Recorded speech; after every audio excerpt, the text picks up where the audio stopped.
Hey everyone, Jay here. Time for another Intro to Python lab. Today's lab is how not to do function overloading. So let's get started, and let's start first by talking about what function overloading is. Okay, um, it's going to happen that you're going to make a function and you're going to want to write a almost identical function that might take one argument, it might take no arguments, it might take two arguments. You're going to realize that you want to have a choice in how many arguments you send when you're calling this function. An example might be if you're writing a function that calculates area. um, there are multiple ways to calculate area, and so you may want to define one function that has the ability to do more than one way. Um, and there are a number of ways to do this. In other languages, you will write the function with one choice of arguments. Let's say we're doing this in C++. C++ is a very strictly written language. So when you have your input arguments, you get to say what variable type they are, whether they're integers or floats or strings, etc. And so you could write a function, one version of the function that takes an integer, one version of the function that takes a string as an input, one version of the function that takes a float as an input. And you can also define what variable type is the return on that, and those could all be different options. Now that's what you can do in C++.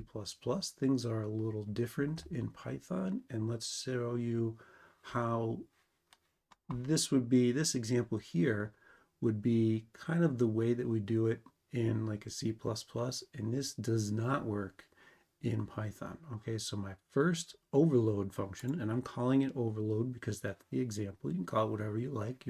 If you're making your own functions, right? My first overload function prints function overloading is cool. It's pretty cool. The second overload function actually does something. It takes three arguments and it returns the result of multiplying all three of those arguments, right? And I've set defaults for these arguments. This is going to be important later. Okay. So scrolling down to the main, I'm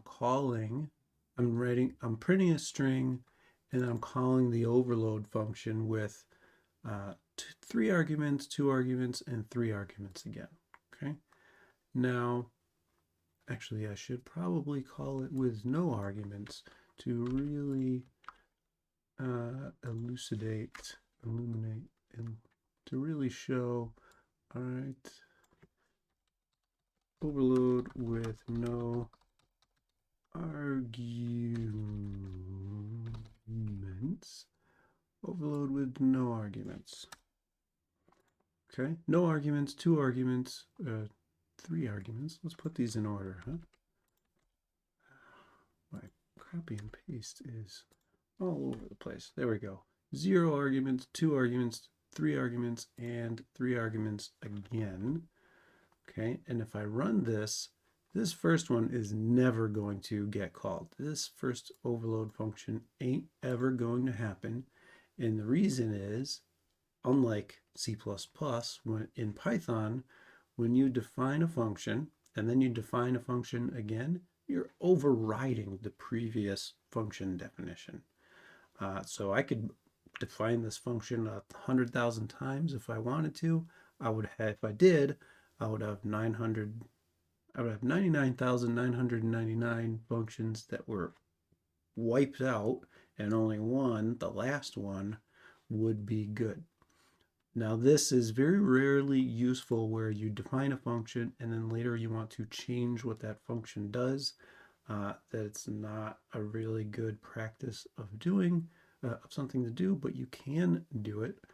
You can define a function and then you can redefine the function to do something different. Okay, that's possible. I don't recommend you do it, but it is something you can do in Python.